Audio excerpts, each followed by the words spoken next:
Hi, this is Scott Richardson, the bench doctor from the Liberal Gun Club, and this is the third in a series that I'm doing on kind of preserving or semi-restoring this old Colt Police Positive.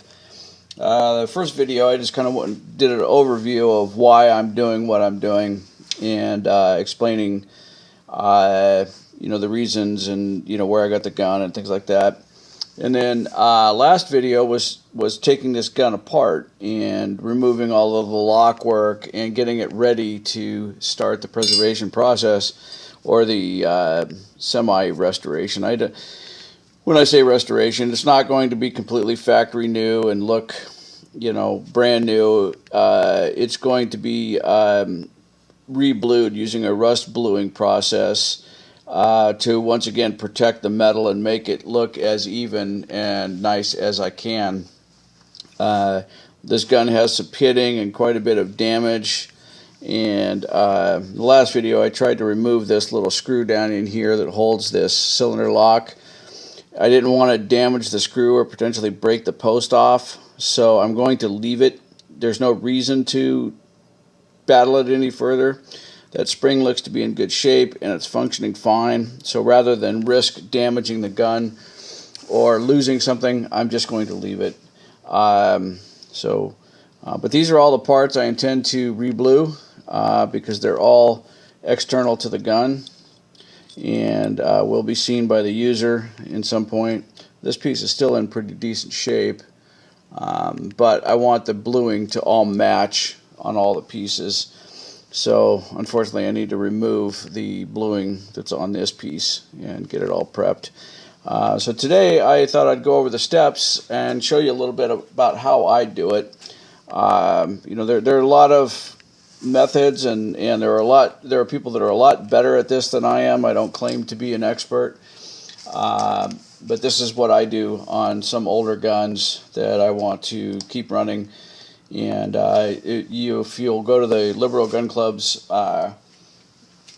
videos on YouTube, you'll see a Winchester Model 12 shotgun that I made into a World War II trench gun clone. And that was a gun that I used this process on to completely re-blue it, take it all apart, and, So, it can be done. It doesn't look bad when it's done, as long as you go into it with your eyes open and knowing what the end product, knowing what your expectations should be. It's not going to look like a brand new factory blued Colt. Their bluing process is using, I think, hot bluing, which is quite a bit different.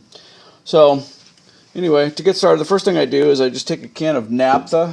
This is just a, naphtha from a hardware store, nothing special. It's a good degreaser. You might want to wear a mask or something with this stuff.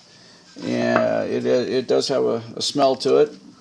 It's probably toxic, but it evaporates, so it'll work fairly quickly. Oh, I forgot, I need gloves. Let me put on a pair of gloves real quick.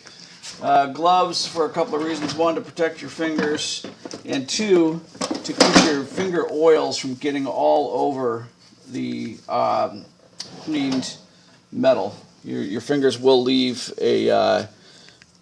oils on it, which will then damage the metal. So from here on out, whenever I work on this gun, I'm going to be doing it with some latex gloves on, so I don't leave fingerprints all over everything. So say on this piece right here, I would take this naphtha, scrub it down really well, and this will remove all the old gun oils and greases and get it really good and clean and ready to start sanding. And I'm doing the inside as well because it will get re-blued because it has to be, it's all one piece, and it's not going to hurt anything. This bluing process doesn't do, it'll just re-blue that, but if it's not perfect, then so be it on the inside. So that piece is clean, and I just keep going around and clean all the pieces like so.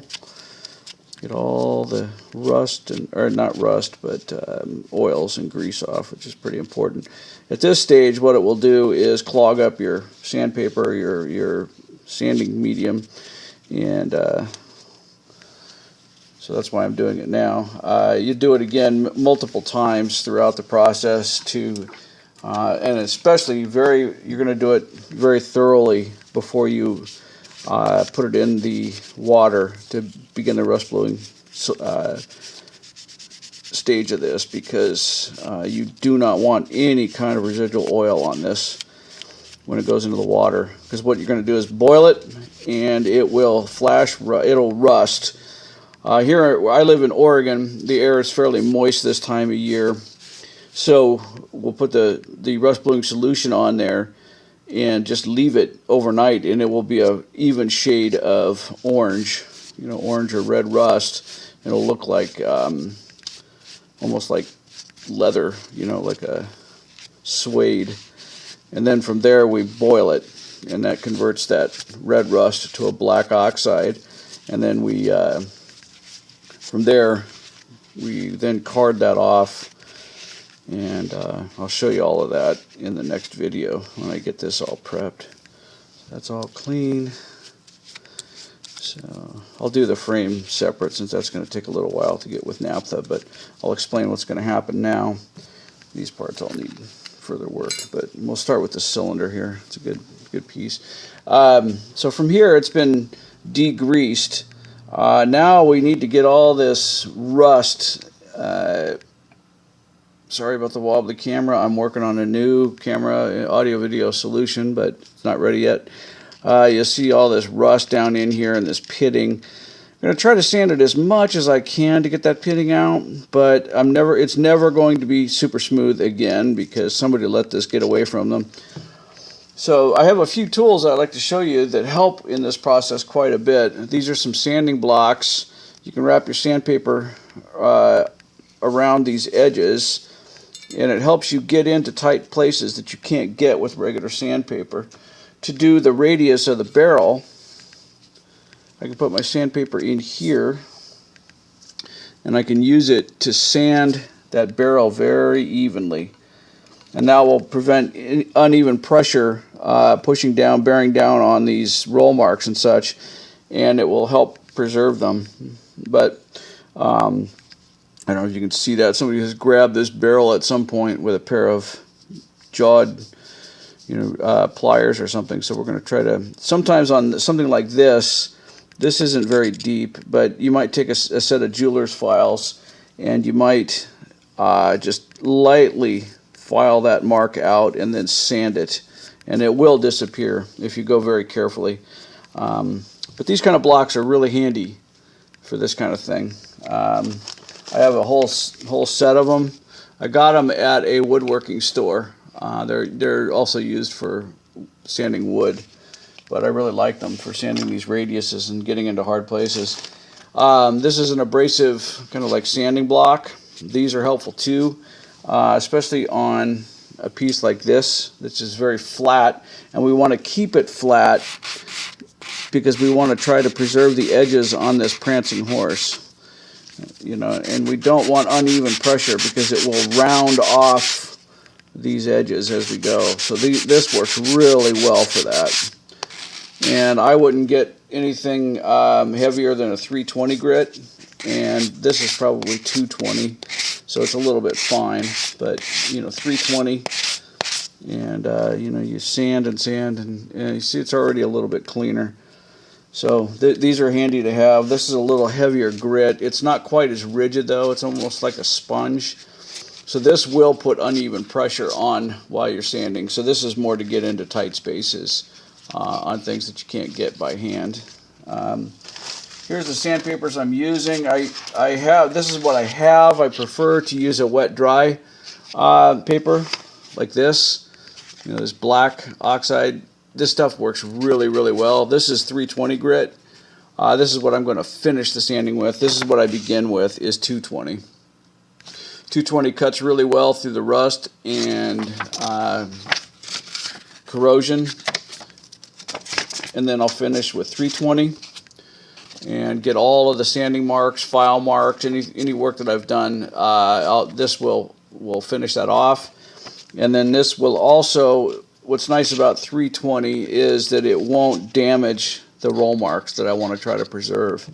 And then when I'm done with all of that and I'm happy with the sanding and metal work, I will then once again very thoroughly go back over it with naphtha and gloves to make sure that it is completely degreased. And so I'll show that when I'm all done with this. I'll do another video on prepping it for rust bluing, all the steps that are required to get it ready to start the bluing process. And the trick to doing all of this, to making it look decent, is prep.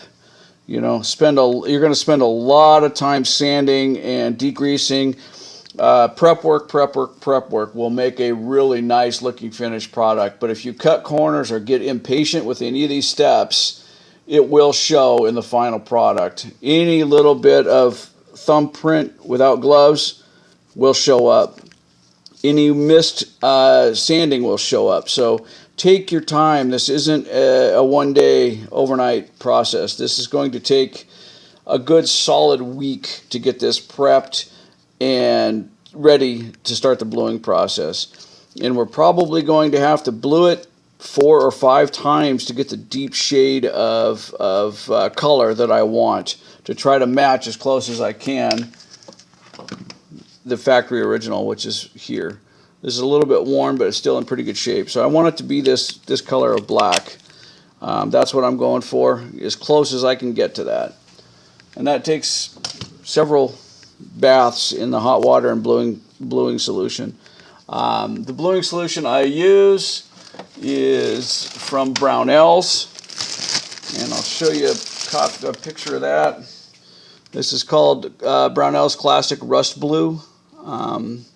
They ship it to your home, but it has to be shipped ground because it's a caustic chemical. So, you know, if you wanted to get a head start, you'd order a bottle of this. This stuff goes quite a ways. So that's the chemical I plan to do. And then what this does is you put it on with a dauber or a brush, and then you leave it. And this is the chemical that causes the metal to blue evenly. So I'm going to go ahead and get started on sanding and prepping this gun. I just wanted to show you the things that I use to get it done, and the techniques. But like I said, you know, anywhere you have a flat surface like this, we really want to be careful of these edges. We want to keep those nice and crisp. And the way you do that is sanding with a block, not taking sandpaper, you know, like that. You'll create uneven marks. This works really well. If you don't have these or you can't find them anywhere, use a block of wood and wrap your sandpaper around a block of wood. There are some things that you're going to have to use where you're going to have to use hand sanding, but like this little block here, this works really well to fold it into places, to get into places that you can't get with a flat block. So anyway, I just wanted to show you those things. The naphtha, acetone, any kind of a degreaser works really well. You can also just drop it in a bath of naphtha if you have enough of it. I like to do it by hand, but you will know if you didn't get all the grease off. You'll know in short order when you start blowing it. And touching up bluing is a real finicky thing to do, so you want to avoid having to touch it up. Anyway, I hope that is helpful and useful, and we'll talk to you soon on the final prep for rust blowing. Thank you.